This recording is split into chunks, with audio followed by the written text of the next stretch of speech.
Good day, everyone, and welcome back to the corner of Remnant. I'm your host, Larissa, Nerds of Buzz, and I am joined by my co-host... Yo. Yo! I'm Phil Dawn. I am a RWBY fan artist extraordinaire. Extraordinaire. Well, you should definitely check out your art. I was going to mention, I forgot to mention before the stream, I loved your art of Oscar. It was so good. It looked amazing. I loved your digital arts that you've been doing. That's so cool. Yeah, a lot of people seem to like those a fair bit. So, yeah. At least a lot easier to do. I remember when I remember the first one I did took a month to do. Yeah. Second one took a week. And eventually, by the time I finished my last one of that series, it took about maybe 2 days. Whereas these ones I'm doing now, which are also smaller in scale, can take about a day and a half to do. So, yeah. You can keep up with that on a weekly schedule, thankfully enough. Not when there's only episodes though, so I have to see what comes next week for RWBY fan art fans. Yes, That's yes. their episode. I have some plans, but we'll have to wait and see. Yeah, we meant to mention that. So, Chapter 9 won't be coming out tonight, this weekend. I know it's the breaks, the Christmas break. Christmas break. I don't have to draw for a week. I'm happy. I'm thrilled. I don't have to record a video tomorrow. It's probably a good thing because I got to do a few things tomorrow anyway, so that works out well. Yeah, season's still here though, unfortunately. Yeah. But yeah, I wasn't sure if we'll do a corner of Remnant or not next weekend. It depends. We'll have to gauge audience interest, I guess. See what we Yeah, otherwise we might have a break ourselves and then continue on in the new year. We'll see. We'll have to see. Yeah, we'll let you guys know on Twitters and whatnot, so... Yeah. Talking of which. Twitter! But with episode 9 not coming next week, we did have episode 8 this week. Yes, we did. Episode 8, which was really good, called Dead End. And I think Dawn's a little annoyed about one particular scene in particular, going off your tweet. About the characters' moments that we could have seen, that we didn't see. Oh! No, that wasn't in relation to the scene later in the episode. I was just more... I was thinking about it at some point throughout the week, and it was just like... Yeah. I feel like a lot of these moments that a lot of people, like, you know, you see in fan art or fan fiction, etc., I think it's not the matter of the writers aren't doing them. I think it's just a matter of time. I really think it is. You know, like, I would love seeing... I guess we're get into it a little bit now. Like, I'd love to see, you know, oh, Blake and Yang both have stomach scars. Like, that would be a cool moment to bring up. But it's not necessarily worth it considering the lack of time they have. Yeah. You know, John and Oscar having a longer moment kind of thing. Which is what we thought we were getting a little bit more longer moment. Maybe John mentioning something about Pyrrha. But yeah, like I'm sure that those ideas were there in the writing process. Yeah. Especially now that they have the writing staff, they have the keeper of law, Eddie, and they have like other writing staff that's their job to literally bring up that stuff to Miles and Kerry. Yeah. I'm sure it's there. But again, with such a limited time they have to make these episodes, both from pre-production and just the length of the episode they have to work with, they can't always chuck that kind of stuff in. So this is not, and that discussion which we'll get into probably after the episode in full, isn't a criticism. It's just like, hey, what ifs kind of thing. That's not like, oh, I'm mad Miles and Kerry didn't put in. I'm mad they didn't put in Oscar or something. No, I like what we got. I really do. I like what we got too. I thought it was appropriate for the moment as well. It would have been good maybe to have a little bit more discussion, but yeah, and that's my point. Where it's like, okay, it's like I see that they wanted to do this, but maybe they just didn't have the time to do it or whatever. But also, Jean has always been, especially since always been a very touchy character to handle, particularly for Miles in Volume 5. So I'm sure he didn't want to overdo it. Yeah. Just in terms of that particular scene with Miles and with Jean and Oscar. Yeah. Because of how sensitive the fandom is been to Jean over the past few volumes. True. So that I think is more of like a that in particular I think was more of like a let's play it safe kind of situation. But other things like the scars or it's just like reunions, like you know, certain character interactions kind of thing that you would like to see, but you know, just time wise, you know, why want to see more Renora moments? Because time wise, you know, those kind of things. I want more Renora. One thing, and the reason why this came up to me is because I saw a piece of fan art by, I believe it was Ash Bowling on Twitter. Yep. It was a Weiss and Ruby shot, and it was them comparing eyes, as if RWBY were to lose an eye, and it'd be like, hey, now at least we have matching scars. And We're like, matching scars. Now, like, I've always been on the Ruby Blues and I theory train. I'm like, I didn't even make that idea that, they have a matching eye scar. I'm like, oh, that's so amazing. That's so, funny. that's what brought up that idea, but we still have episode 8 to discuss, of course. Absolutely. Which, you mentioned it was a good episode, and I don't disagree with that. Yeah. It was a good in-betweeny episode, I think. Yes, this to me was like episode 4. Yeah. Although we did get more important things episode than we did in episode 4. Yeah. But this episode didn't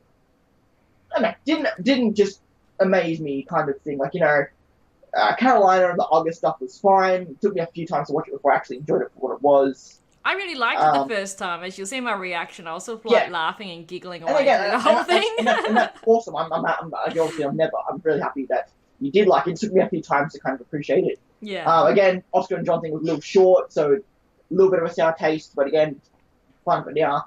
And the Oscar and the Maria Ruby stuff was, I liked it. I did. Again, I've always said if I wrote the show, I would have nothing but one-on-one character monologues. Yeah. Basically the entire show, maybe a fight every now and then. Yeah. We are mid-season, and it's going to start amping up towards the end of the season, so we've got to have these episodes this could just be the low point for the final arc. So the bridging the gap. Yeah. Which was another point I wanted to bring up was like predictions going into the final arc. Yeah. If this is the final arc, we had like the... Yeah. But and we'll get into that afterwards, I'm sure. Yeah, absolutely. And it's just bridging in between because we're now in Argus, so we've had sort of the scene setting in Argus, and then we've got this one sort of in between the chapters, sort of like they're trying to, still trying to get to Atlas, and the interactions between between each other after knowing everything that Jen revealed to them as well, and explaining that all to Juniper, Junior, and then, and so it's sort of an in-betweeny episode. Yeah, of course, and... Which we need to set the scene for what's and again, next. And it puts things in there. Yeah. It put the things that needed to be in there for an in-between episode. Like, they put in John Oscar, they put in Ruby Silver Eyes, like, they put in the things that we wanted to see that would fit better in the in-between episode. And setting the scene for the next episode with Oscar running off as well, so... Yeah, of course. Which is going to be important for Chapter 9, I'd say. But neither of those is where we started. No. We of course started at the I believe it's the Newbuck base. I believe is what it's called. Newbuck. Going off, that's what the guards were called. Oh, okay. In credits, that was their title, the Newbuck guards. They're so funny.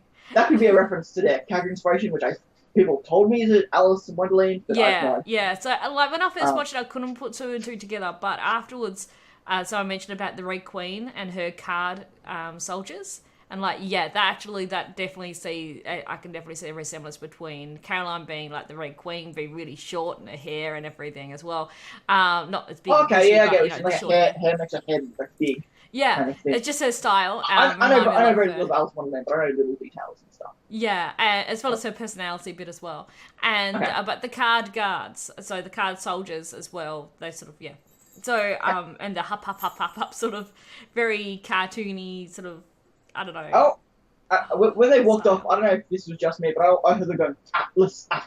Yes. Okay, I was wondering if that was me, if that was the actual thing they were saying. Although I was, like, listening for that. Like, I haven't seen Alice in Wonderland in ages, but I'm pretty sure the card soldiers do a similar thing, or they do the hup sort of thing, so. Like, these just guys, they're just, like, going overboard with, like, their military bravado and stuff, and just kind of making fun. It was humorous as well as informative. It was good. I really liked it. I just liked the sort of the humor in it, so it made me giggle. Yeah, no, they were funny, and just this first bit of the episode was the RWBY Rewind preview. Oh yeah. So a lot of people had seen that, and a lot of people were drawing connections to, I believe, because people saw that and immediately were saying Alice in Wonderland. Yeah. And then the preview tweet that Rooster Teeth posted the day before was the butterfly scene. Butterfly with Ruby. And a lot of people were connecting Alice in Wonderland to butterflies. And and one connection I didn't mention that I was actually really interested in, because most people, when they heard, we'll go get our commanding officer, she's whatever, a lot of people would have assumed Winter, I'm sure. Yeah. Because she was in Mistral, she was brought back, but maybe because she was in Mistral, they put her August because they don't want to bring all. Yeah. Anyway. I'm pretty sure I said in my reaction, I said winter maybe, but I wasn't like too hyped up. I thinking about it. I thought, no, I don't think it will, but maybe it is. But like when they said special operative, I was like, huh? But no, then that Caroline called over, and I'm like, okay. Now, I want to ask as well, because Caroline, isn't that like a Red vs. Blue reference? Carolina. Yes. Is one of the main characters of the later seasons of Rooster Teeth, like cool. Season 10 onwards. Because I mentioned my reaction, and I put a text saying like I've never watched Red vs. Blue, just in case everyone's like, no, it's not a Red vs. Blue reference. That's Carolina. She's Caroline. Well, it's I thought it might have been a bit of a because a lot of the Red vs. Blue characters are named after states or in the late seasons. It's like Carolina, Texas, Washington, and that's a whole thing. But no, I did, when I heard the name Caroline, I was like, Red vs. Blue? I don't think there's, the character-wise, there's no direct reference. No, it's just name reference, yeah. There was one more thing. Oh, yeah. So with the whole winter thing, Alice in Wonderland thing, and the butterflies... Yes. I've never seen anyone else mention this. But my first jump to conclusion, at the time thinking that this was winter, going to be at the base, and seeing butterflies, I was like, we never understood what the caterpillar was back with Winter in Volume 3. Oh, yeah. I've totally forgot about the caterpillar. I was connecting, like, I wonder if we're getting a scene of Winter and RWBY, or Winter and RWBY twice, and as butterflies, considering we saw a caterpillar back with RWBY, and I'm wondering if there's something to that. I guess probably not now, considering they're two different scenes, and the butterflies and Alice in Wonderland are seemingly two completely separate things. Yeah. In the context of the episode, but I was like, I was really hoping for something along those lines, because we never got explained what the caterpillar was, did we? No. I think it was just like symbolism for Weiss, coming out of the shell. And now we've got the butterflies even. I don't know. I also just thought then too, because Beacon had a lot of sort of vibes for The Wizard of Oz. Yes. Yellow Brick Road and all of that. And the characters, of course, there. So maybe Argus has some sort of references with Alice in Wonderland. With the Red Queen and her card soldiers and the butterflies. Yes, the whole city. And we might see some more things too, but like August is Wonderland, Vale is Oz. Yeah. Or Emerald City, I should say. Emerald City. Yes. We didn't get enough of Mystery to really get what that was. No, just not really. agency. Basically. Yeah. So yeah, we got introduced, like as you said, special operative Cardovan, and I mentioned this in my little blog thing of my art post on Monday, is that I didn't like her at first, and this is even coming from like I just don't like her. Period. Just like not in story or out of story. It's like meh. But looking back on it, I like that she was the show don't tell embodiment of Atlas. She was everything we've been told about Atlas. Yes. But because the only Atlas we've seen is Ironwood, Winter, Weiss, which don't really represent what we've been told about. Sure, Jacques and the people in Volume 4, sure. But we knew Jacques was an arsehole regardless of Atlas. Yeah. Regardless of Atlas, Jacques would be an arsehole. That's just a Schneeze thing, I guess. Maybe. But it's cool to get like this person who's not connected to the Schneeze and just connected to Atlas that isn't Ironwood. That we actually got like, here's the racist, here's the superiority complex, here's the individualist. Here is everything we know about Atlas, but shown to us in a character that came off as very annoying. Further proof of the anime trope of people get really short in this world when they get older. So I feel really bad for Neo and Nora. They're going to be like 3 foot when they're old. I feel real bad for those two. Because Maria was pretty tall. Well, she seemed tall anyway. Yeah, she seemed tall at least. So, yeah, I just like this, like literal reception of the work of Atlas in our faces. And again, Atlas is great. I didn't like her, which Miles mentioned on RWBY Rewind that the hardest character to write for this volume was Crow, and we've discussed Jackie before on this and like on Bootcast and stuff. It's just like Jackie has very far out opinions on RWBY Rewind and stuff. But she was saying how she and if you've seen it, she really doesn't like Crow like at all. Okay. And Miles was like, "Thank you. That's the reaction I'm trying to make." Yeah, he doesn't want people to dislike. Well, I'm really annoyed with Crow at the moment because he's like meant to have this responsibility in helping the girls, and he's just going off and getting drunk and drowning his sorrows. And it's one of the things where, as someone who isn't a critic and someone just likes the show and always is an optimist, it's always hard for me to actually dislike. Again, I don't dislike Adam. I don't dislike Saturn. I don't dislike Cinder. As much as I know the show I'm meant to, but that's not how I enjoy. I don't enjoy shows by disliking something. Yeah, yeah. Like, you know, but I understand that that's a minority. Most people enjoy disliking something. Hashtag every critic in the world. Yes. So, I get that. And this is actually a character that I just don't like. And I like the fact that I don't like her because I'm not meant to like her. You know? Yeah. It's just a weird thing like that. Hi, Smash! Welcome! Woo-hoo. We're just talking about the first scene from Chapter 8. In particular, talking about Crow, just walking off. Yeah, and the She-Devil. And the She-Devil. I love the interaction between Maria and Carolina. And it also adds more to Maria as well. Yeah. Having a connection to another character in the world. Exactly, and she said how she was... And it also makes sense to why she was probably going to Argus, was probably to actually go to Atlas to get her eyes checked, because she said she goes to Atlas every 10 years. Yeah. So that sort of makes sense why she was on the train, and why she was heading to Argus. Yeah. So she just took a detour on the way. Because I had assumed at first that she was from Mantle, and she just travelled back and forth between Mantle and Mistral for reasons a lot. But it seems like that she's from Mistral, seemingly. I think so. And travels to Atlas every couple of years to get her eyes up. Which also, I don't know if it's especially referring to Carolina or Crow. Either way. Either. What I do like is that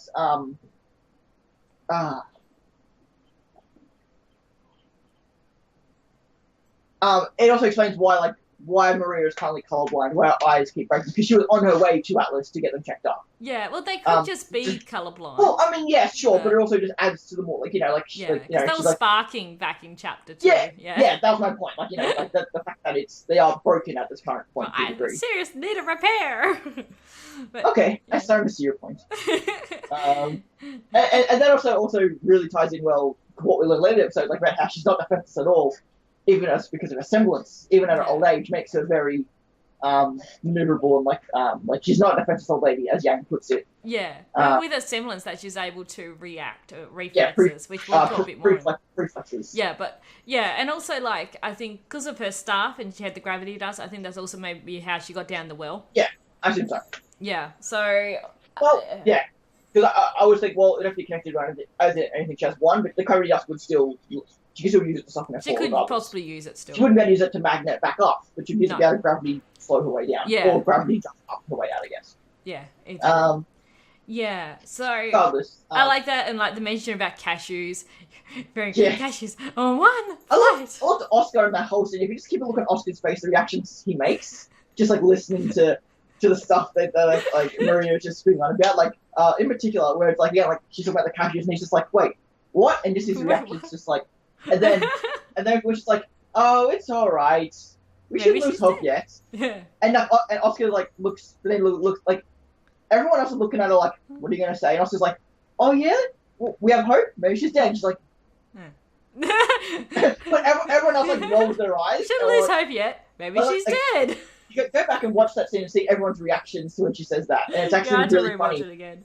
Yang, eyes up, Oscar shock, Crow just I love Marina though. Maybe she's dead. It's just casual. And Ruby, Weiss, and Blake are just different versions of really. Really? So it's just funny how everyone had a different kind of reaction to it. Really, a really nice touch. We have the little She-Devil coming out, and here she is, and I mean, after a few moments, I did actually quite enjoy her. Performance was interesting. I wasn't the biggest fan of the performance at first. I thought the voice actor did an amazing job as her, being really pompous and just, Atlas will prevail. Atlas will prevail. Do you guys seriously have to do that? And it was interesting, her interactions as well, with Weiss here too, and Weiss looking really unsure. He's if Weiss has changed her mind and wants to return to her family. Yeah. Or even before that, when Weiss is Weiss is she's even trying to stand up for Ironwood, but it makes her implies that he's scared, and Weiss is oh, okay then. Well, Weiss in particular, Weiss's facial expressions was really good in this particular scene. I thought just like her shock and just like her trying to reason with her, just the face. The facial expressions in this volume alone have been really good, just portraying their emotions without them saying anything. It's just like, they've been really good, and their eyes as well. But it's funny how not blindly, but how like strongly Caroline will like defend Ironwood and Atlas when there's a good chance if Ironwood does show up that he's going to be on 100% of Weiss's side. Oh, absolutely. So like she's defending something that she doesn't realize is the wrong thing to defend. Yeah. Just because she's nationalistic like that. Yeah. She's just doing what she thinks Ironwood will do, but if anything, Ironwood is not an understandable character by any stretch of imagination. He's ever changing like that, man. He's gone through a lot, so he's just trying to do what's best. That's best. I hope we see him before the end of the volume. I hope, talking about character moments, I hope he has a beard. We had sort of the gorings of one. 5 o'clock shadow the next time he's got a beard. Yeah. There's gonna be a big beard. I was like he's like just all mangled, just got a grown up beard. Just like stressed, just got into his head. I would quite like that. But then they'd draw into questions like, I guess Crow is shaving on a regular basis. Like he's got his massive scythe and he's going. Yeah, someone do some fan art of that, please. Crow using his scythe as like a razor. Unless he has like a little mini one. He has like a little mini one that he uses. A little mini harbinger. Like, that'd be amazing. Fan art. Don't look at me. I'm not that kind of fan art. Oh, that's great. But and then we've got the last, and again we get the last little touch of everyone losing their minds because it's anything to do with Blake or Yang. But everyone losing their minds about this racist bitch. I'm like, good. And Dan mentioned it in his review as well. He really liked that, and so did I. Good. Yeah. We need racists. Oh god.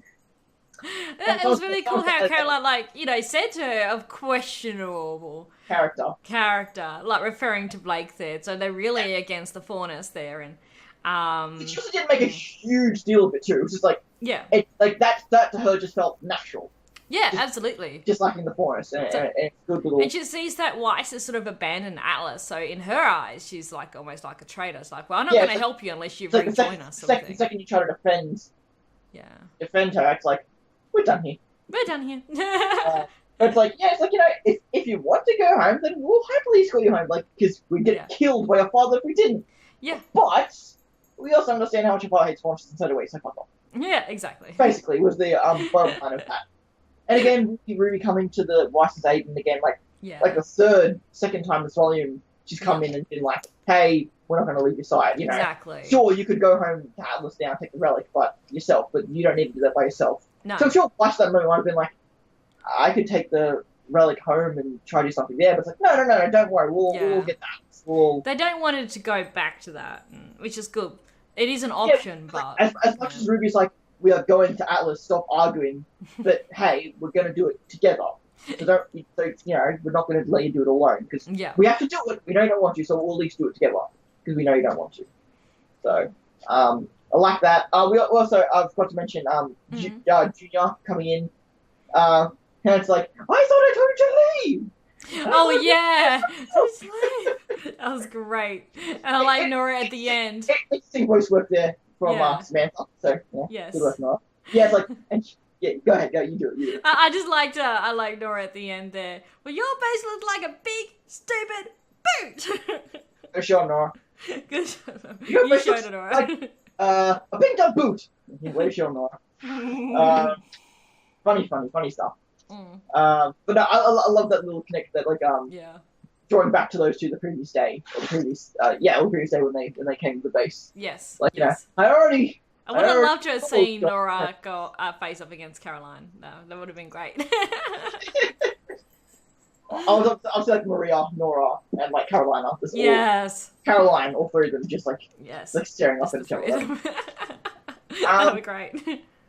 But then, they have to kind of make a decision, what to do next. And at this point, I don't know, I understand Crow here more than I have in previous ones. Because, this was the last idea, this is the third you've tried, this is kind of the last one we have, and it's got shut in our face 3 times over. It's like, there is no other plan. There is no way. The only way to get to Atlas is through August right now. It's the only open border.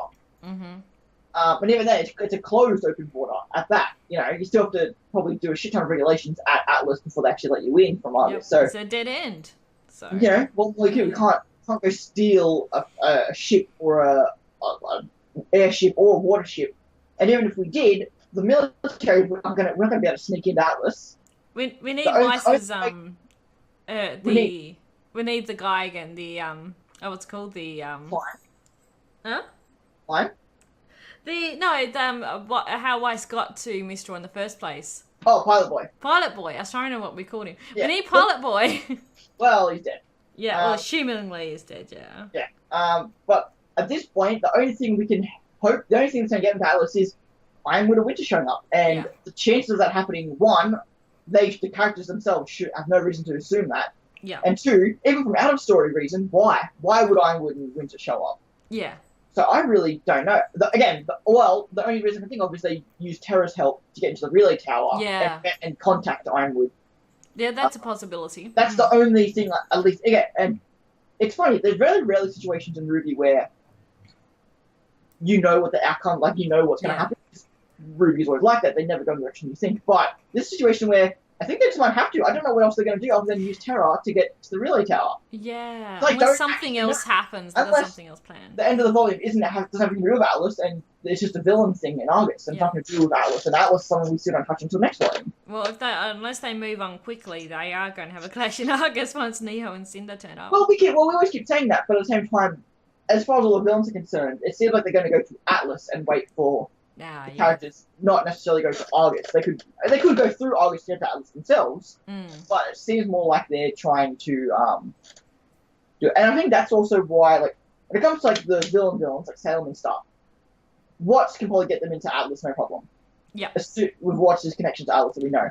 Whereas, might be why Cinder feels so like she has to rely on Neo, because you know, they might, Cinder, in her mind, might actually need Neo or her illusion abilities to get to Atlas because of how Cinder might realize how hard it is to get to Atlas. So absolutely, because Watts is not going to help her.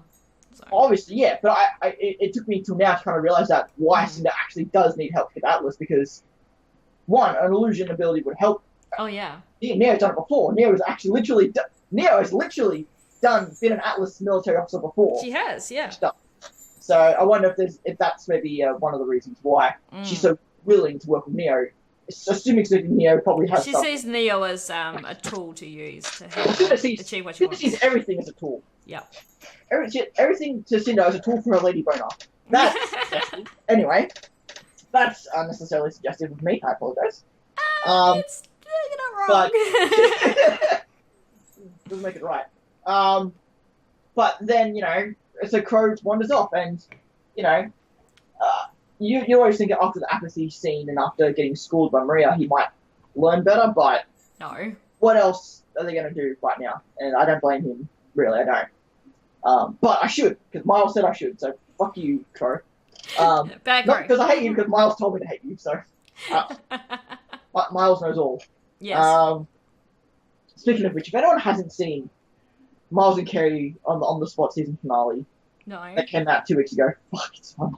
I want to watch it later. It's Miles, Kerry, Barbara, and Gus. That would be good. Just seeing because again, Miles and Kerry haven't done much at sort of RWBY. Like Miles has, Miles has backwards compatibility and other stuff, but just think of Kerry these days as being like a bearded writer in a corner, just still working on RWBY. Like Kerry's changed so much before he worked on RWBY, but just seeing him on the spot and seeing him actually in improv and comedy, it's like, dude, this guy's still so fucking funny. I love Kerry. You don't see Kerry very often in videos these days. He's busy, whereas Miles just still do. So I always suggest anyone go watch that because it was hilarious. But Crow wanders off. Hi Doggy. I didn't see that. Hi Dog. Yeah, he just came over just then. Is that one Maxie? Yeah, it's Maxie. It's Maxie. Okay. Maxie. Hey, Max. You want to say hi? No? You want to go out, I think. Look at the little baby. Now look at the big baby. Woof. Woof. So, and then, well, if Crow's going to be a jerk, we'll have to figure some other way. We have Osbin, he'll help us. Yeah, about that. And Smash. Yes. Not you Smash, just Smash Ball Smash. Yes, Punch Ball. It doesn't get you anywhere, John. I love it though. Yeah, really it was good. It was good. This is like something I've been waiting for since Volume 3. And again, it wasn't the most satisfying thing in the world, but I'm still glad. Obviously, I'm still very glad it happened. You know, we saw Jean get angry with Crow in Volume 4, which was quite lethargic. I quite like that. But then we get Oscar shows up in Volume 5. We still don't really get anything because at that point John's too depressed to really give a shit. Period. Yeah, and also because he recognises that it's Oscar, not husband. Sure. Yeah, then we get to hear it. We get to hear it again. It's just like, yeah, and I like too that it wasn't just Jean. That Nora and Ren also were mad. It's interesting. One thing I only noticed while I rewatched the episode this morning that Blake's the one that says, or Jean says like all we've done has been for nothing, and Blake's the one that says that's not true. It's like Blake, shut up. You haven't done shit. You haven't done shit. In a way, it really doesn't actually change anything as such. It's all about keeping the relic and knowledge safe, which is the whole thing it has been. So they can still keep the relic safe. In their mind, though, again, Ren mentioned too, in their mind, it has been for nothing because they can't win in their mind. Yeah. That's why it's nothing. Yeah. Because Salem can't be killed, so... They saw that as the end goal, as defeating Salem, but... Sure. And again, it might not be just changing Salem or just about binding Salem, just... Getting rid of her doesn't necessarily mean kill her, but I completely understand where, as huntsmen and huntresses, their mindset was to kill them, because that's what they're trained to do. Yeah. Not necessarily people, but they also realised that Sam is a person. Yeah. After Volume 5, so... it would have been more satisfying if they'd mentioned at one point previously that their plan was to kill Salem, but obviously right now the plan is only just Relic to Atlas. Yeah. Beyond that, we don't give a shit. We'll figure that out when we get there. Yeah. Right now, it's just... That's basically what it is. Because regardless of Salem, the relic still needs to be put to safety, regardless of anything else. But exactly, Nora, doesn't, feels like it's for nothing. Even Ren just like questioning. Well, if we can't defeat Salem, then what's the plan? And no one had one, and that's the thing. But that's because they're looking at the big picture, whereas Team RWBY are just looking at the relic situation right now. Yeah. We don't have a plan for Salem, but we still get the relic to Atlas. But they at that time, they didn't really have the, they didn't want to say that because that would still be ignoring the Salem question that John asked. Then, Oscar comes in, trying to be the little beacon of hope, pun intended. It's like, It was an interesting choice of lines from Oscar here to say that we're not bad guys. Like, I didn't get the implication that they were, but I don't know. It was odd choice of lines, I thought. May have to rewatch it a few more times to kind of get exactly what he was referring to. There's a few times as well where Oscar or Oscar said stuff that I have to rewatch a few times. Then once I learned what he was referring to, okay, that makes a lot of sense. I think also because coming from Oscar, he's young, he's new to the scene as well. That's something that I think was the main point. Yeah, he's a young optimist. He's just trying to be like, just because, because everyone was in doubt, he's probably like, hey, that doesn't mean we're the bad guys. Like, well, that's not what we're implying. But since you mentioned it, it's kind of sounds like you are the bad guy here. Yeah, poor Oscar. And John just lets his anger take over him there. I didn't recognise, this is one of the first times, I didn't recognise the music they were using during the scene. And I'm wondering, because even if I wonder if this is something to a new song. Yeah. Like, what if we get a song that was like a Jean What was song? That music in that bit? It was, whatever it was, I liked it, and I hope it does turn out to be like a... Was it the bit actually just between the John and Oscar? Just when, as soon as Oscar says we're not the bad guys here, and then it's that track that plays right after that. And I didn't recognise it, and I don't know, I would like it to be like a bit of a song, because they do that, like they put in scores of songs before they actually come out. Like they had Armed and Ready in episode 11. Yeah. Of 4, but it didn't come out till volume 12 in the end credit scene. Yeah. Did you already know about this? He didn't know any of it. How much longer can we even It could be suspenseful to this fight. I'm not sure. I think it might just be suspenseful score, but... Sure, it could be. Maybe. I have to go back and watch the scene in full again. Yeah. Yeah. Well, I like how, Jean storms up the stairs, and everyone's like, is he going to be alright? And I was like, I don't know. Yeah. And Brent's like, give us some space, and they... the three of them go upstairs. I like it. I like this sticking up for each other, and they're kind of having that same mindset. Because again, they are and they kind of realize that they're the second fiddles in the situation. You know, Yeah. they're the ones that are tagging along, or at least they feel like they are now that RWBY is reunited. Because obviously back during Volume 4, you know, they were the main people doing this thing. But now that the team is back, they probably feel like second fiddle. And like we're now being dragged along for this thing that you keep talking. Max wants to be there. They feel like they're being dragged along for this thing, but you know, so I completely understand. Like I like how they all reacted, and even immediately after, Jean immediately seemed regretful, almost immediately. Yeah. Before he walked up the stairs, and then again, obviously at the very end of the episode, he definitely looked regretful. Yeah, and you can actually see Oscar looking towards the door there as well near the end. Yeah, I really like that. Like, and I really like that in hindsight, because at the moment I was like, keep looking at the door, I'm like, I really like that shot. And I'm like, what are you thinking? What are you thinking about? But yeah, he was thinking about leaving, and he. Yeah, so I really like that because didn't seem that obvious to me. Yeah. I didn't feel, but I really. But it makes sense now that we know he's run off. I was like, oh, he was looking at the door just after that, and I think he was just thinking, well, I'm just causing more drama here. I'm curious if his mindset is like, going home, just running away, going to find Crow. I think he probably just wants some space himself. Just going for like a bit of fresh air. Maybe he'll run into like Neo and Cinder or something. I don't know. I don't know. I always have the feeling that it's going to be this huge thing where everything's going to make a deal of it, and Oscar's just going to be like, by the time like they give up, Oscar will be like, I was home an hour ago. I just went for fresh air. Yeah. And like then they're like, in that moment, like, oh hey, we miss you, we love you, hey, don't do that again. We really do care about you, regardless of what's been, you know, we appreciate you, the person you are, kind of thing. Yeah.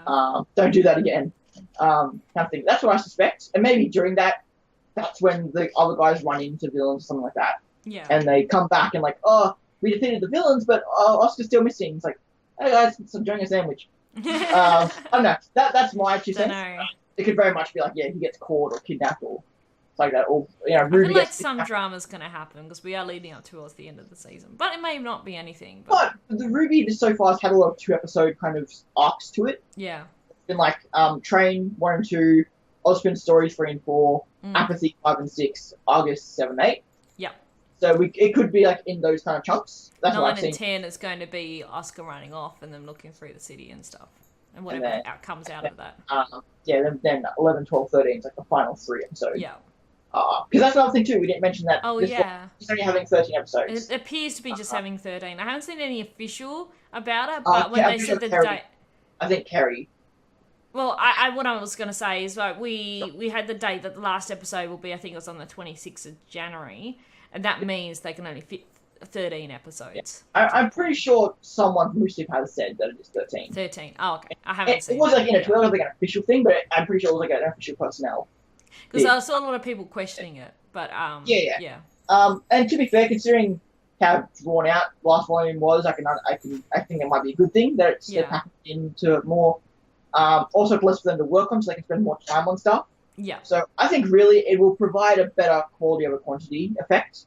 And this is the first time where Genlock has kind of actually shown to be a pain in the ass for RWBY. Yeah. But I think it could actually be beneficial in the long run. I think also because a lot of people were sort of like, oh, they lied saying it was 14. It's very possible that there was going to be 14 episodes. Oh, no, and it's just now, because Genlock was initially going to be the 19th, but they pushed it back to the 26th. And they pulled it. Like, it was one of those things where I think it was going to be Genlock was going to be on the 19th, and then RWBY would end on the 31st, or whatever the last episode was going to be. Then they pulled it back 1 week, and they pushed Gen forward back 1 week to have it on the same day. Yeah. And again, it might have just been a production thing as well. It's most likely a production thing. It could have been Chapter 3 was originally going to be over 2 episodes as well. So... Yeah, well, it was originally going to be longer. We knew that much, so... regardless, a lot out of it, I think that you'll find that it'll actually be beneficial, I think. Yeah, I think so too. In the long run. I think as well. So the last thing we haven't discussed about, because Maria and RWBY's chat. Yeah, the real meat of this episode, I suppose. Yeah, I love this for a lot of different reasons. I love the scenery of it with the butterflies and the garden and everything. How Maria was interacting with the fruit platter next to her as well. RWBY initially goes through there trying to cool crows on answering, throws a squirrel. Maria's like, I'm trying to avoid all this shouting. Yeah, talk about... Yeah, I'm looking something up. You keep doing you. I'm looking into something. Yeah, I just had a message from my mum, actually. Hang on. Yes, but I'm streaming. So I wasn't looking for the title. Oh, that was dumb. Never mind. Never mind. No point in looking for the title for chapter 9. I was looking for something else, but I was on Reddit, and I'm like, oh, I'll look for the title. No, never mind. Never mind. Okay. Unless they brought it out a week early, but I doubt it. No. Well, that was a big thing. I don't know if you've seen, because I know you don't look at the previews. I saw some people have been uploading it on YouTube, which is really annoying. So I saw a screen cap, and it just looked like Jean and in nighttime and like in the street or something. Yeah. So I'm assuming the rewind preview was just them looking for Oscar. Yeah. Yes. One of the things that was because the preview they showed on the live stream, I don't think was the same one they showed on the video release the next day. Okay. But the one they showed on the live stream.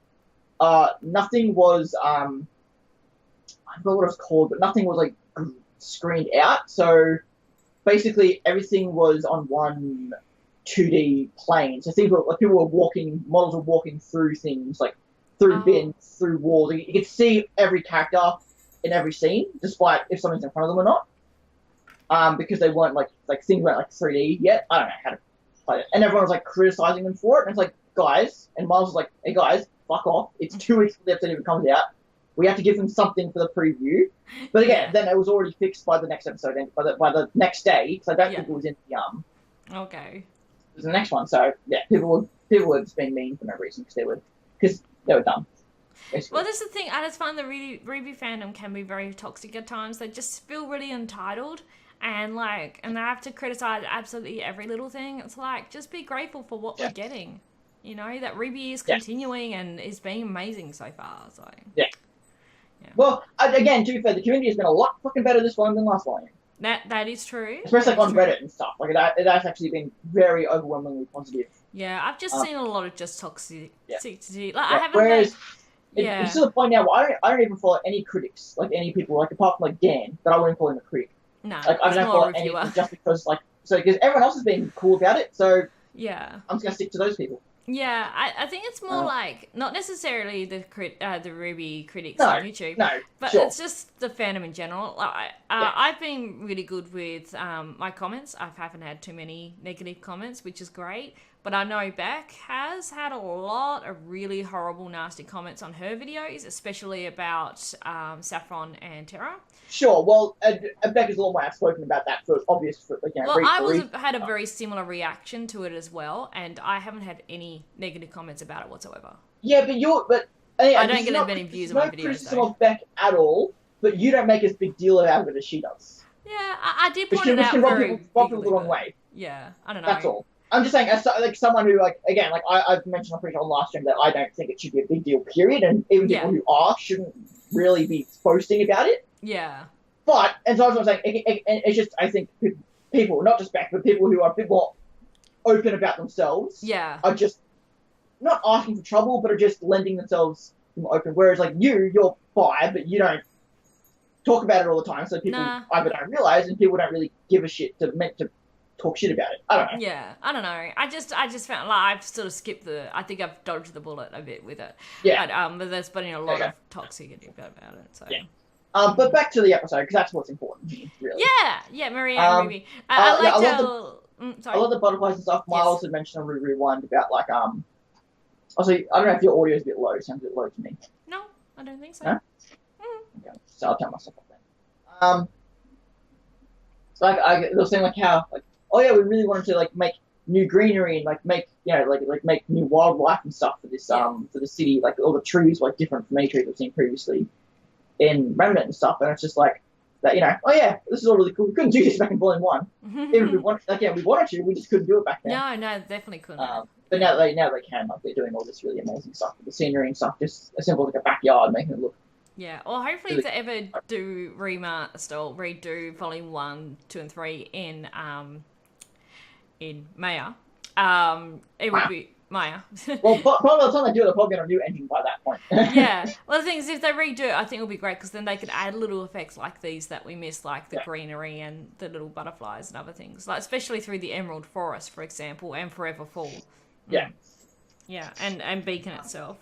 I love the scenery, and I love that Maria's like.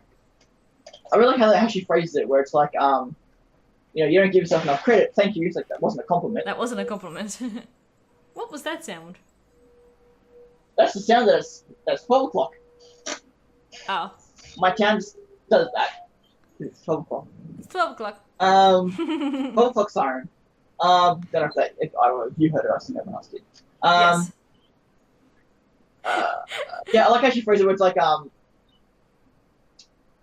I could explain it to you, but that would defeat the. That would defeat the point. I like Ruby's like. What? I like Ruby's like how they did her reactions. She's like, still. Well, yeah, she was like relaxed and she like went still like. What? It's really funny. I don't even know if I actually understood what she was referring to.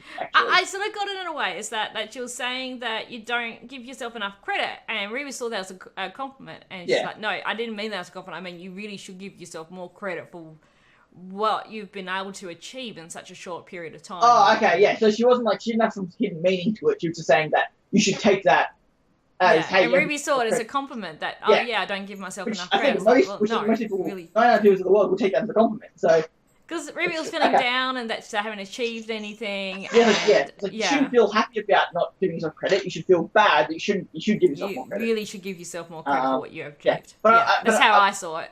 And when I first heard sense. it, I didn't quite understand it either. Like, my first reaction, I'm like, huh? Okay. Yeah. But when I rewatched the episode and thought about it more, like, okay, now I understand where Maria was coming from. And I really like how, like, you know, well, if you tell her of not knowing anything, let's talk about something you might know then. Yeah. And you go into the Silver Eyes, and like, I think I'll be honored. Just sit back down.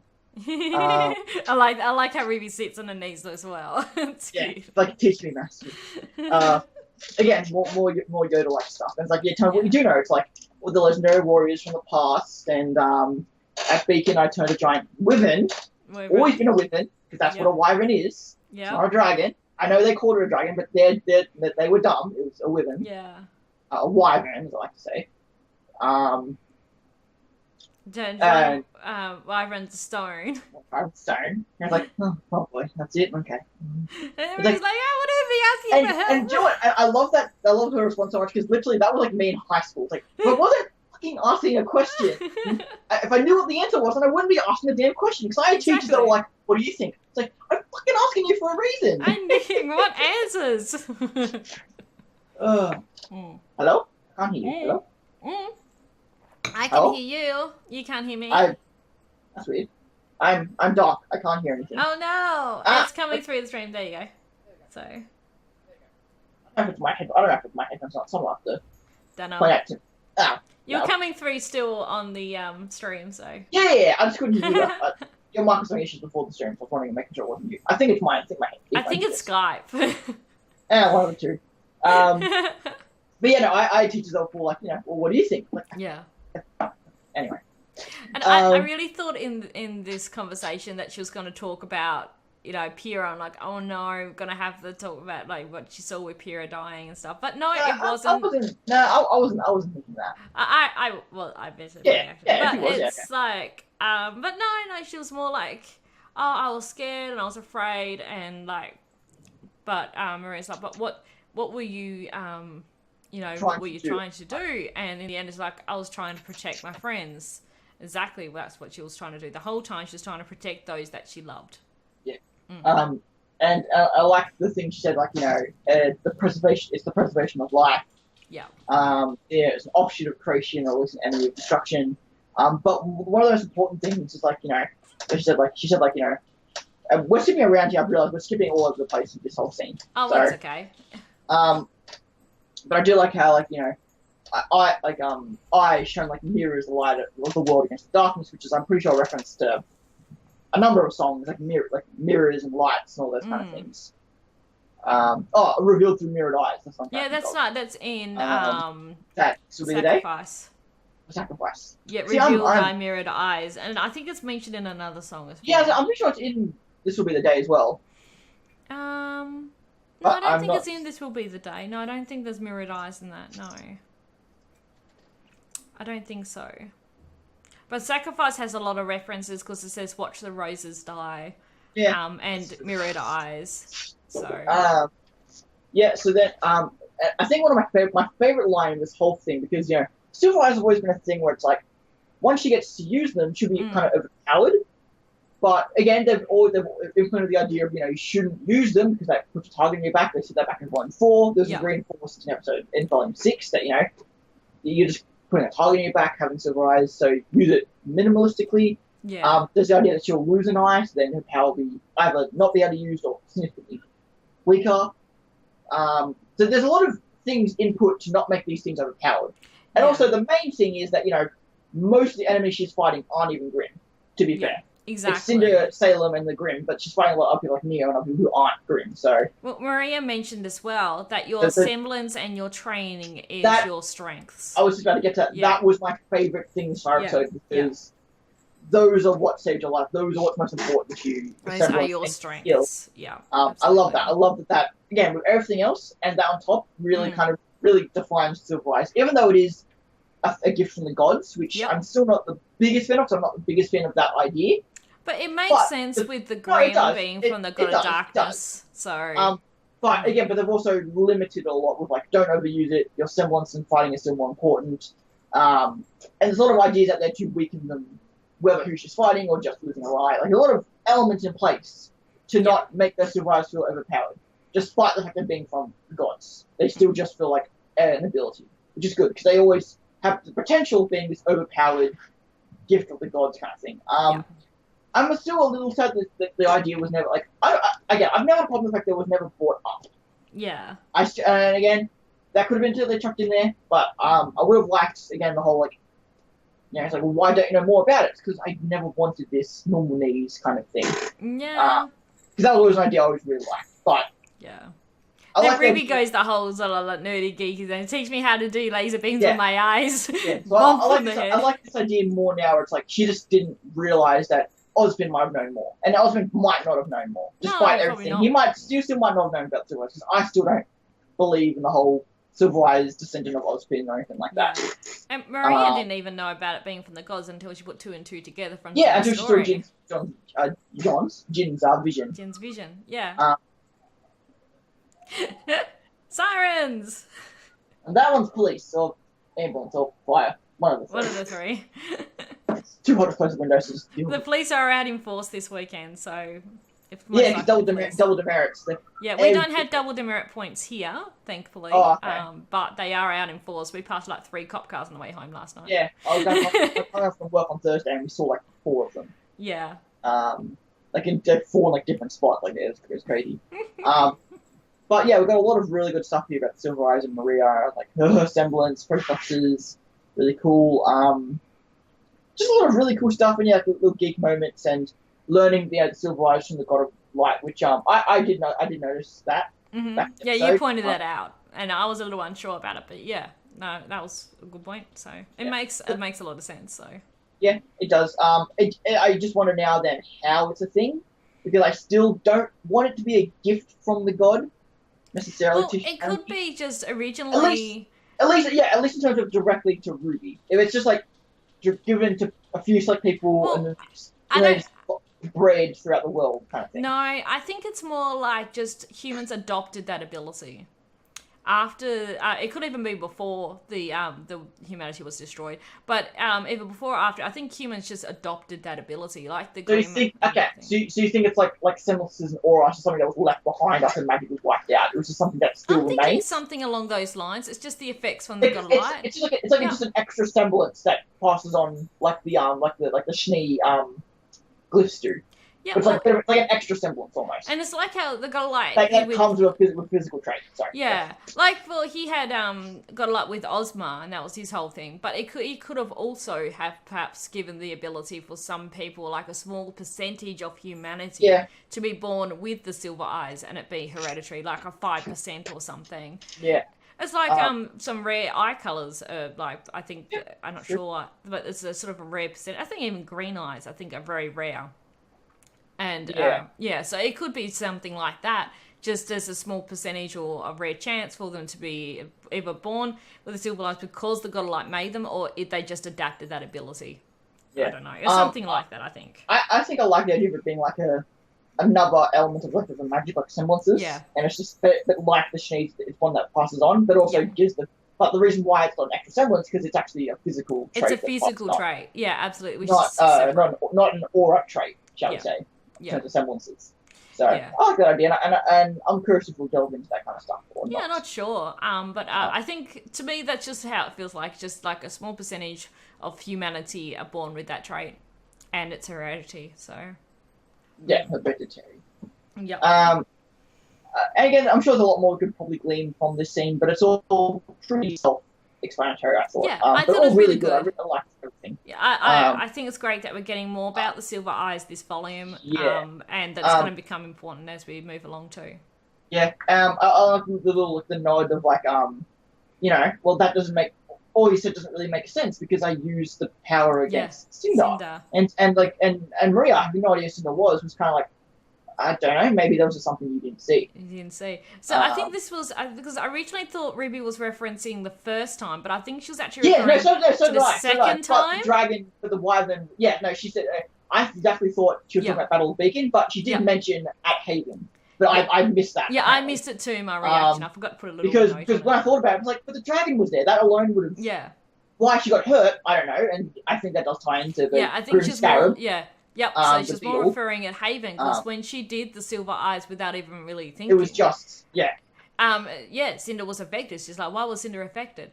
But maybe she thinks back and thinks about her grabbing her arm. Maybe she put two and two together. But that's the thing is, RWBY didn't see that. She got knocked out. She didn't that's right, she did get knocked out. So all she knew is that she used Silver Eyes at that moment, reacting to Cinder, but then she had no idea why, and she didn't even see anything because... Yeah, people like John Staff might be able to put the pieces together. Yeah, they probably mentioned it to her, Oh, that's true as well. Yeah, that's possible. Yeah. But I was like, okay, that's true as well. Sure. But again, like, just something you didn't see. Maybe there's something there. So, maybe there's something you didn't see, which is still true. Yeah, because we still haven't gotten that proper RWBY Cinder confrontation yet. No, not yet. So I'll be interested to see that. I don't even care if it's like have them fight. Why haven't the monologues? Like, no, fucking have them monologue for 5 minutes, then fight. That's fine for me. And then how Neo involved. I think we'll be getting it. We'll be getting it at some point, definitely. So because as much as I like the fighting we've got in this episode, this whole volume, like the fights when they are, the pacing, how long the fights are, that's all awesome. It still is a bit of pill to swallow that we haven't seen our actual main characters really fight, apart from the train. We'll get it. Yeah, but it just sucks that we have to. Oh yeah, we'll get that once in a while. It's like, what's our main characters? Should we get them fighting more often? Well, they haven't had a need to since the train. Yeah, I know. Because they're finally like, well, then can you write them in a situation where they need to? But no, I completely understand that. That's me just kind of being like, just being a bit too picky, I think. Because we still aren't getting to the fights, but, And the train fight was amazing, and the Maria fight was awesome, and the Neo Cinder fight was awesome. But it's just it was, yeah. I'm curious to see if we're going to get like some really good one-on-one fights in this volume with our main characters in the villains. That's what I'm really... Yeah, well, which I guess we can go into it now, since we talked about Maria, we talked about Oscar already running away, and John, again, was immediately regretful when John ran away. But predictions for the upcoming episode, and because we have more time to think about it, I guess, we're going to answer tonight. Yeah. Well, that's it. Predictions for the final arc, possibly, of what's coming forward of the volume. I think they're definitely going to be trying to find a way to get to Atlas. And I like the theory, it seems very obvious though, about using Terra. Yeah, that's what I mean. For RWBY, it seems very obvious. I'm curious if that's the direction they're going to go into. Because maybe not necessarily them breaking into Relay Tower, but Terra just sending a message to Ironwood or something. But at the same time, I also like the idea of them just giving that information just because it's world building. It doesn't have to lead to something. But if it doesn't, people will be like, well, why didn't they just ask Terra? So it's one of those things where you can put elements in there for world building sake, but then your characters don't use them. It's like unused plot devices, but it's just character building. But why didn't they do that? It's like, I don't... I think if they're not going to go down that path, there'll be a reason. So whether Terra doesn't want to help them or there's something stopping her from helping which I think is a possibility. Yeah, so then that will cross out that avenue, and they'll have to find another avenue. I think it's either going to be Terra, or we're just not going to do any more Atlas this volume necessarily. We're just going to do Argus/Storm stuff. I'm thinking something's going to crop up that we haven't thought about. It could possibly be maybe someone is willing in Argus to help them, or maybe they could bribe someone like Pilot Boy to take them there. Not necessarily Pilot Boy, of course, but someone else. But it's one of those things where, at the time Weiss left, the borders weren't closed yet. Yeah. Assumingly. They were just closing. They were just closing and leaving Atlas, I imagine, was 100 times easier than getting into Atlas. I don't think, again, they could steal a ship, they could steal an airship or boat ship, but the sheer military presence that will be at the physical border, they won't be able to get into Atlas. Unless they go a roundabout away, like go up around the coastline and then travel. They could sneak in, but this is Atlas. Yeah. I don't even think they could sneak into any Atlas. I think Atlas is that militaristic that I just don't think that's a possibility. Unless they go to Mantle and then figure out a way to get into Atlas from Mantle. Sure, but I always imagine that Solar TAS in general would be completely boarded off. Not just the city of Atlas, but Solar TAS. I think there will be a way still to get in there somehow. That's why, well, again, just from my understanding of it, that's why I think Winter Iron will have to be involved. I think they'll definitely find a way, just how to go about it. Yes, they are going to get to Atlas, yes, but whether it's this volume is what I question. Yeah, I think it will still be this volume. Okay. Or at least the avenue will open up for them. But what it will be, I don't know. Maybe a new character will come about who can help them. I don't know. Maybe Oscar will run into this said person when he's running off, maybe. That's a big possibility. I like the idea of Oscar running into Crow. Whether intentionally or not, I like the idea of like Oscar having to talk to Crow. I don't know, that's a possibility, Or Osborn comes back and, you gets a bar fight or something like that. Well, no, if you already got one bar fight, it's fine. I don't have to go to this one, I'm putting another one. I want to see you run a bar fight, that'd be great. So, yeah, my 2 cents would probably be on Terra contacting Ironwood and Winter. They'd show up last minute, much like they did at the end of Volume 2. Yeah. Granted, they're already there in Vale, but this would show up to save the day at the last minute. Yes. But then again, they already did that at the end of Volume 5 with the Mistral Police. I don't know if they want to repeat themselves too much, so maybe not as... Okay, maybe just Winter comes personally to find them then, after they get a message out there to them. Like, not as like a big ship comes in to shoot down people, like they've done in Volumes 2 and 5. As for Oscar, again, I think maybe it'll be... Oscar will disappear, but then he'll show up as if nothing's actually happened. Yeah. Like, everyone make a big deal about it, and then they're all like, oh, we love you, Oscar, blah, blah, blah, blah, blah, blah, blah. And he's just like, hey, guys, I just went for a walk. Leave me alone. Yeah. I think he wants some time to think for himself. Yeah. That's why he's run off, basically. I'll probably get more Blake and Yang stuff before the end, I imagine. Yeah. Why, I still don't know how much more we'll get of her character stuff, but again, once Winter shows up. There's also, like, we still haven't seen Adam, and I feel like Adam's got to have another part to play before the end of this volume, too. That's very true. Whether he just rocks up in Atlas or something else. That's the thing, but we say, like, oh, well, Cinder and Neo go to Atlas, the villains go to Atlas. Adam's the only one that I think is actually trailing them and actually will end up at August. So I do think Adam definitely turn up in August, I know a lot of people have been saying that, like, oh, it's about time we kill Cinder or Adam, and I'm like, I don't know if I like that mentality of just like, oh, the character's been there for so long, it's about time we kill them. And I don't think people don't like those characters. I know they're two of the least favourite characters in the show from a writing perspective. Adam's very important to Blake and Yang's story. Exactly. If he's going to be defeated, it will be something very... I don't say it can't happen this volume. I'm saying it can very well happen this volume. But we also got the character short this volume. So for him to die in the volume out of character short seems a little... strange to me. I don't think it'll be this volume, maybe the next, but there's definitely going to be a confrontation in this volume. I still don't think that Adam is necessarily tracking them. We still know he could still be in Mistral tracking down a family or son or Ilya. I still think that's a possibility. I keep forgetting that, but that's still a possibility. Well, they'll leave him for they might already be dead. Adam might show up to Blake and say, hey, parents are dead. We don't know. Well, I think Sun will be okay because he's going to back Giro. But it is a bit of concern with Ilya and Kari and Gira being still in Mistral. Supposedly. Unless they went back. But back to Menagerie. But I think they would stay in Mistral for a while. Yeah. I'm always for the idea of like them finding someone and it being Neo in disguise. Like, I always like the idea like we found Oscar! Stab. Yeah, stab. Stab. I always like that idea because I always kind of thought that ideas. But I like the idea of like Cinder needing Neo to get to Atlas, maybe as an Atlas disguise. I like that a lot. Yeah. So we'll see that possibly. I assume we'll get more Emerald Mercury stuff because I still think we'll promise that. I still think we'll get that eventually. Yeah, I think we'll still be getting some more villain stuff too. We might get a little bit of that in Chapter 9. Yeah, Tyrion might show up in August maybe. Yeah, because we actually didn't get any others. Also, again, just a solely focused on RWBY episode. Yeah, that's true. So, we'll have that.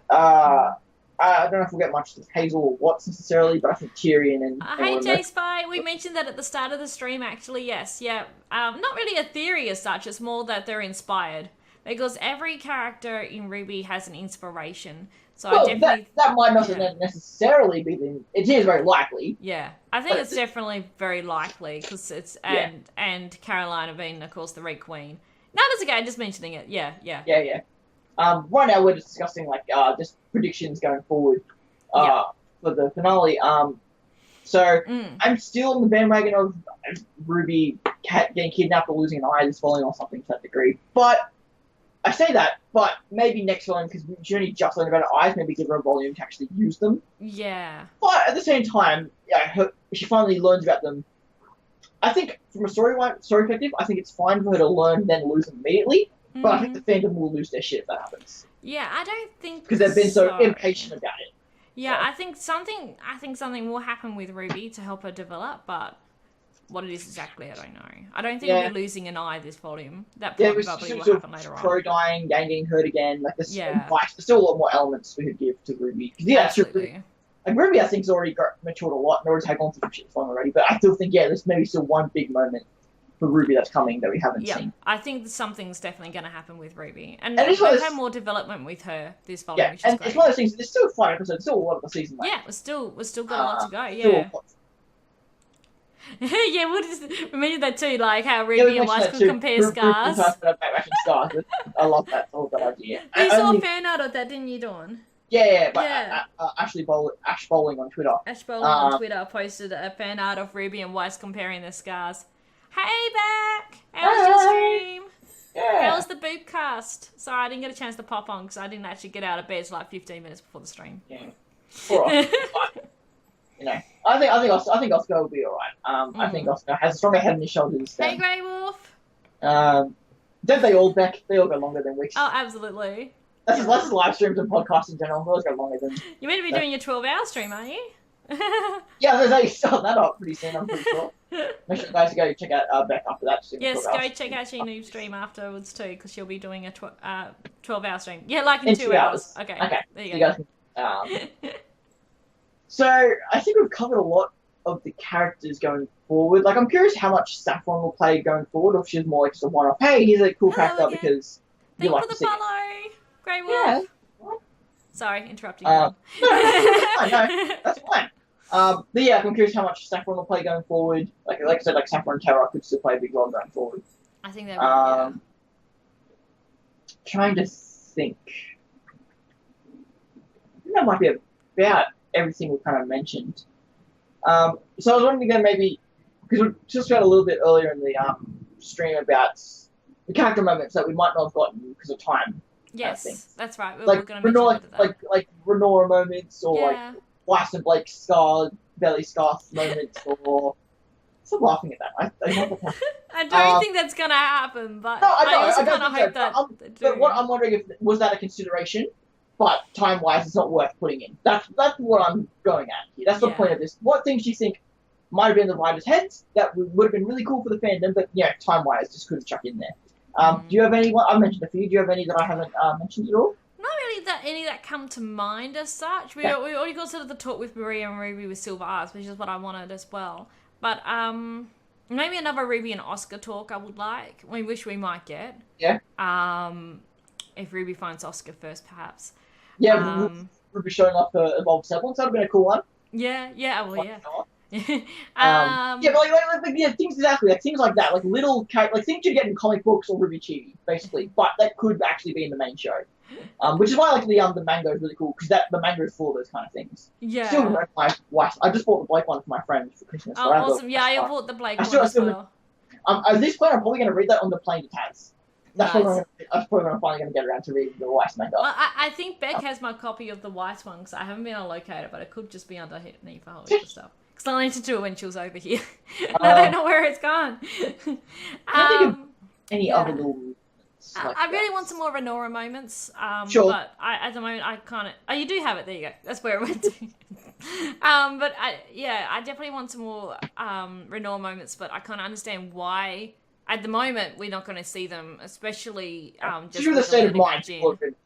Right now, maybe before, like if they could have squeezed it maybe in a little bit of chapter 7, but yeah. But again, it's just one of those things where again there's only a certain amount of time they really have to deal with. And with everything going on at the moment, it's just And again, I'm not an advocate of show don't tell. Like we know there are things you don't need to shove in our faces, but I know people. I know I've very 50-50 people are opposite to that. And I know we're discussing things we want to get shown. Yeah. But that's what I'm saying. I'm not.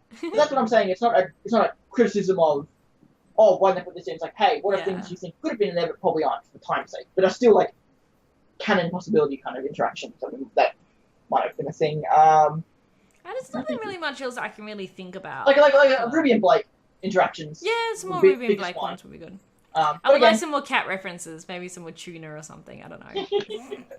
I love those little references though.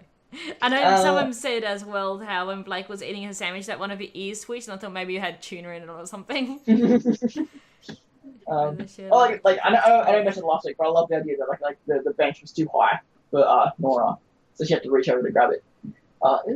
I'm just reading that would be amazing. Yes. I think Neptune would still be cracking on Delia. Like Ilya and Yang, Ilya and Ruby, Ilya and White. Like Ilya White and Ilya Yang, especially those two. Yeah. All the possible gay moments that were involved in the scene. And this is I'm a little critical of like that kind of stuff, but I wanted that's the kind of stuff I wanted to see. I wanted to see that kind of stuff. Even like they're just watching a cute girl walk past and they sort of give each other sort of the knowing look. But they want to have all the characters in one group at a time. They don't even have to say anything, just the look. Yeah. So if you've got anything else, I do have one more thing I want to go over that I forgot about till now. Oh yeah. Because Miles was on RWBY Rewind.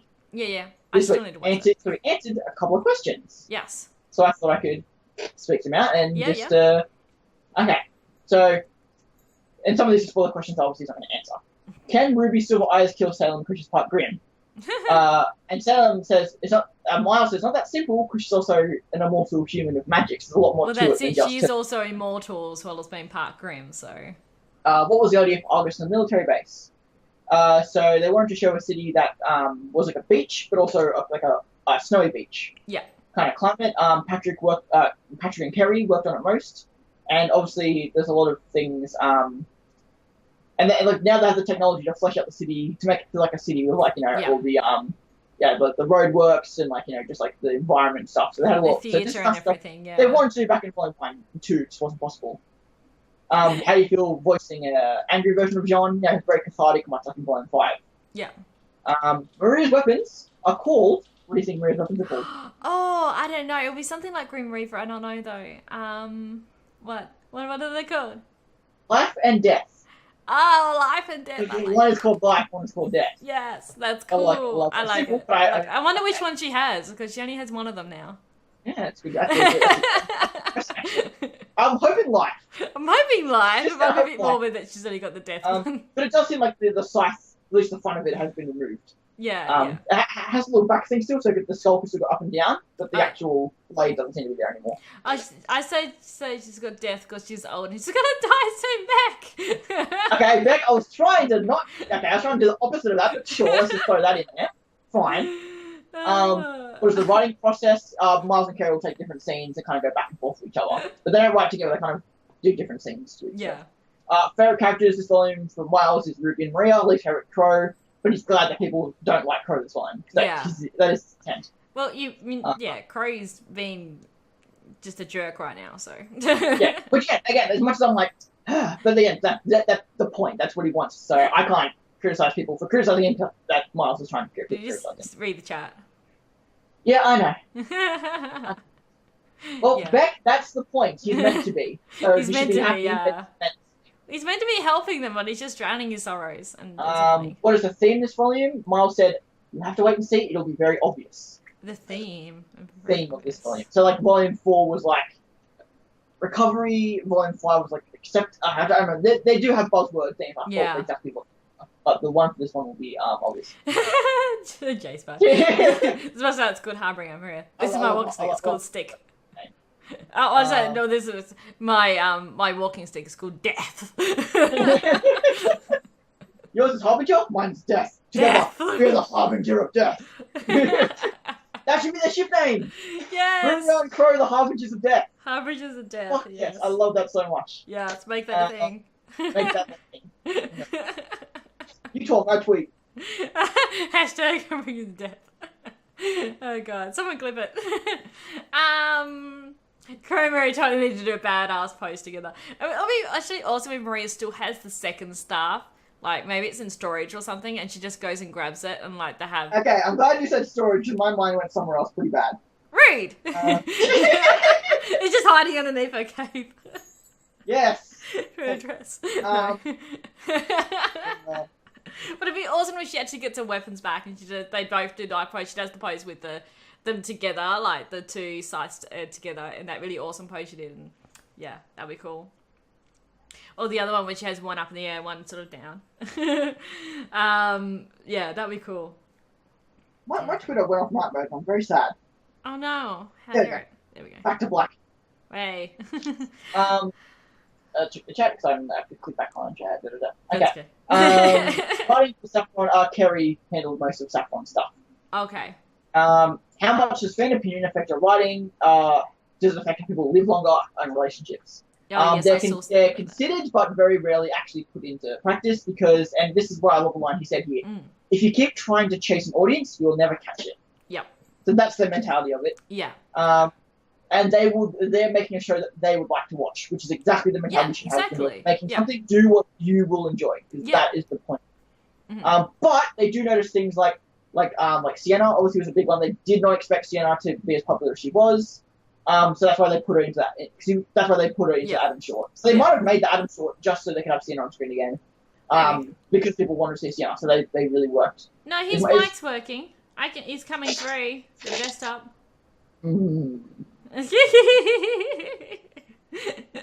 It's coming through the desktop audio on the stream. Oh god.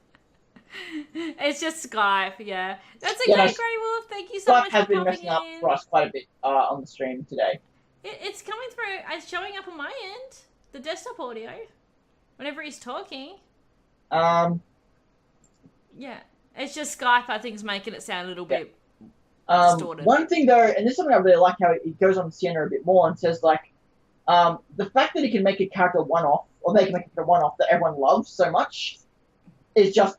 And, you know, they think that's good. They don't think that's a bad thing, which I really do like, because they can make a character that everyone loves, that only be like a one-off character, but it's still important.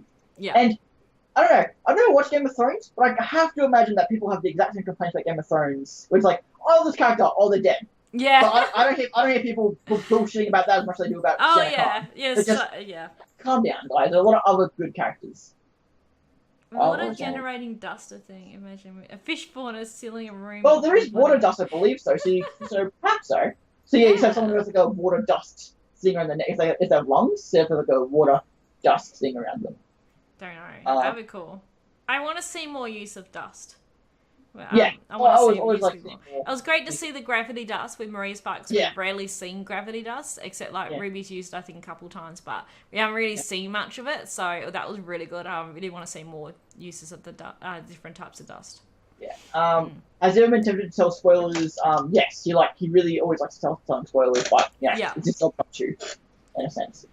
Which dust was used for the hoverboard? I'm thinking probably gravity dust. Yeah, I don't so. Yeah. It was probably. Or, I guess so. Or it's just the technology, but I imagine the technology is the gravity dust, so. Yeah. Just hover around instead of walking. Get down that tunnel somehow. You're just holding a staff, holding onto stuff. She's just like, just floating. And one of the things he mentions too is about pressure of the show. He says, like, it's exciting when you make something that means something to someone. Yeah. But it's very scary, because that's a lot of pressure to make it good. Oh, absolutely. There's so much pressure, yeah. And one of the references he really mentioned, which I thought was a really interesting one, he says that he is constantly paranoid of sending bad messages in the show by not thinking about the implications of something. For example, if anyone's seen Infinity War, so Infinity War spoilers, you haven't seen Infinity War, the fact that Thanos is really abusive to Gamora, but in Yes. his mind he still loves her. Which Yes. really, when he mentions it, that actually is a really bad message. Yeah, absolutely, yeah. But in the context of the story, it works, but that is actually a bad message. So it's a bit like with Adam and Blake. Like, Adam obviously Yeah. loved Blake, but he was abusive to her more, Yeah. not and necessarily physically, and which but, is why that nowadays he's very much like Pro. He's like very much you should hate Adam. Yeah. Whereas I'm the cynic, and I'm not the cynic. Well, I don't know. I'm the positive and being like, well, they would have had a good relationship at one point. So, assumingly, so yeah. So I don't know. I'm dumb defensive like that sometimes, but that's how I enjoy the show. Adam deserves to be punched in the face. Yes, please. Oh, sure. I'm not saying he doesn't, but I'm just saying that I like at one point he had to be better. I'm not saying that means he's redeemable. I'm not saying that's worth him, but I'm just saying that's not worth hating him at every instance of my body, because like there was something there at one point. I would imagine there would have been. It seems like there would have been, but then you would say, "Oh, it was just abusive. It was manipulative." But well, that's your interpretation of it. That's not mine. So doesn't mean either of us are right. What do the Silver Warriors have another name? He says no, but why don't we call them Sparkly Dazzlers? Sparkly Dazzlers. So that's now what the Silver Warriors. I like it. Sparkly Dazzlers. And these are just like lightning questions, like really quick ones. Oh yeah. Half of them were Ellie tweeting at was just like asking relationship questions. Just like every second one was like, "What's our anniversary?" And stuff like that. And they just popped up on the screen, and Miles is like losing his shit. It was so funny. Funny. What would happen if Jean amplified Crow semblance? Oh god. The answer was Heidenberg. Oh yeah. It's like, oh, Jesus. Will the Kevin, the frozen wyvern, be dealt with? He says eventually, one day. So we're going back to Vale eventually. Well, it makes sense to go back to Vale at some point, probably near the end, once the. What exactly is the maiden's potential with magic? And he says they can do magic. The maidens can do everything. It's just elemental magic looks cool.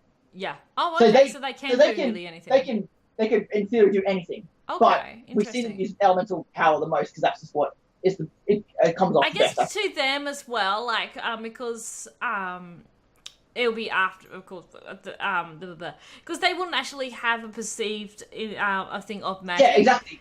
Magic to them is dust, is elemental. Yeah, that's a good point as well. So that will be why they focus more on elemental things, because to them that's magic. Yeah. Semblance, seconds of unbreakable aura, basically. Which we already knew that, but Tox unbreakable aura. People don't listen to Melanie, which is dumb, because everyone should listen to Melanie, because Melanie's the best. I know what it means, but I thought what does AU stand for? Let's go AU stands for. Like alternate universe, I think? I think it's alternate universe, yeah. Okay. Yeah. What would he write? He said, Blake never lived in the White Fang. That was what, if he would rewrite RWBY, he'd write it as if, what would happen if Blake never left the White Fang? That'd be his alternate universe. Yeah. And does Mercury have a semblance? That is a spoiler question, so we might find out what Mercury's semblance is soon. Okay, yeah, well, Mercury would definitely have a semblance, just we don't know what it is. Well, everyone has a semblance, but not necessarily everyone knows. No, everyone knows what it is, also unlocked it, yeah. So that's to me, it will make sense for Mercury to know his, since he's a trained assassin, so... relatively. At least the time. I'm still wondering if it's something to do with what he did back in Volume 3 with the bullets, how he did that bullet tornado thing. It's kind of like the wind dust kind of thing. Yeah, the wind dust thing. So I'm not sure if it's something to do with that, but it will make sense. I think it will definitely be something combat related. It could be that we've seen it, but we didn't realise that's what his semblance was. Yeah. But the fact that he says it's a spoiler question makes it feel like we haven't seen it yet. But, I don't know, maybe not. Maybe it's just been tricky. And then this is going to go to Crow can fly. RWBY can take people into a flying thing that are safe enough. Oh no. Well. People are. Does anyone have any questions they want to ask us before we wrap up the stream? Yeah. I mean, I think we should probably wrap it up. What time is it? Yeah. I think we're about. I think we're good.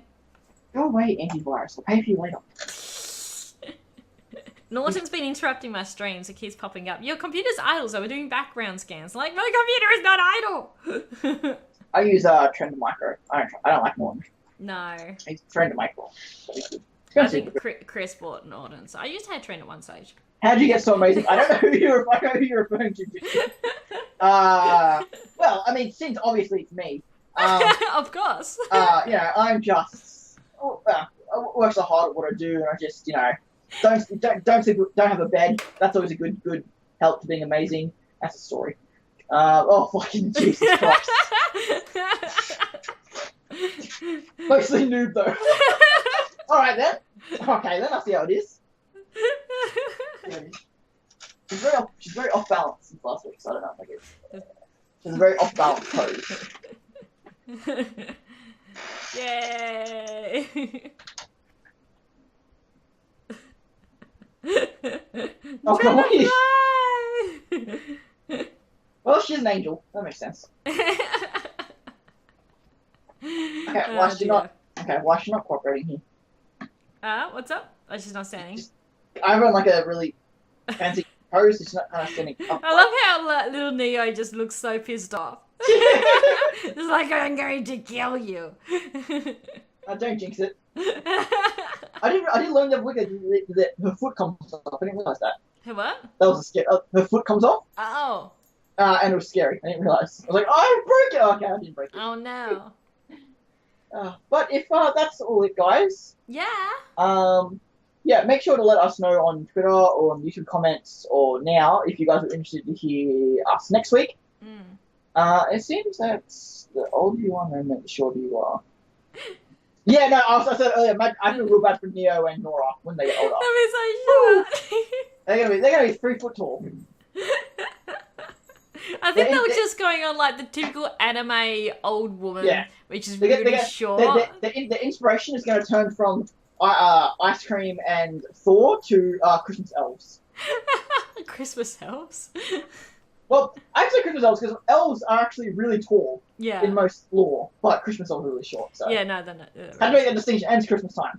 Oh, and that's the main thing too. I forgot to mention this, guys.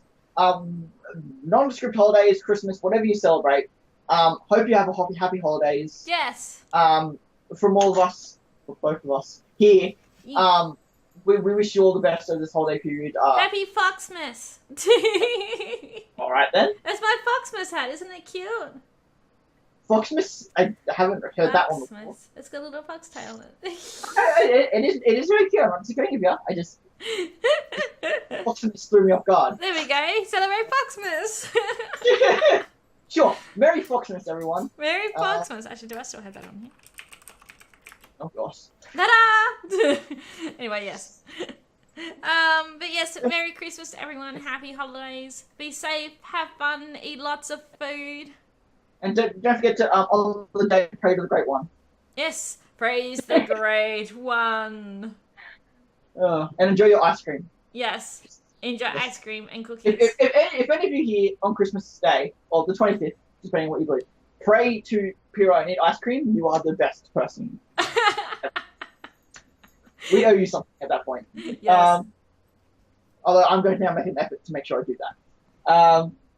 Regardless, thank you all for coming out. Great stream. Don't forget to check out, if you're here like last minute, don't forget to check out the VOD that will be released on YouTube tomorrow or the VOD on Twitch. And thank you for those who are watching on YouTube. Yes, thank you very much. It is very much appreciated, as always. Yes. But until then, make sure to, again, tell us if you want to hear us next week. Let us know if you want us to stream next week. But if not, we will see you in 2 weeks on the... I think the 5th? The 5th, yes. I can't get to my calendar. It will be the 5th. The 5th? Yeah. Yes, we'll see you on the 5th to talk about episode 9, where we must hunt down Oscar. And little Oscar. I'm curious how many other people will be hunted that episode, because that seems to be a common trait everyone seems to be doing right now. No hunting. We'll have to see how Argus becomes hungered. You know, What? You know what? I want the rest of the volume to be Hunger Games in August. Hunger Games! Just like the 4th movie, Women in the City. I want that now. That is now my headcanon. Oh, until they have proven correct, we will see you next week or in 2 weeks. But until then, have a good holiday. So everyone, happy holidays. Bye! Bye! Bye!